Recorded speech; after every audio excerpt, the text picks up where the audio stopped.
ঝড়ের হাওয়া শুকনো পাতা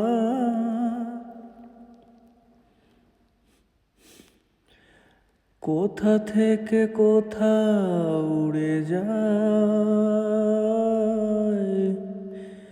লিখেছেন নিয়তি কার কপালে কি সে তো কেউ জানে না হায়। ঝড়ের হাওয়া শীর্ণ পাতা কোথা থেকে কোথা উড়ে যায়, লিখেছেন নিয়তি কার কপালে কি সে তো কেউ জানে না।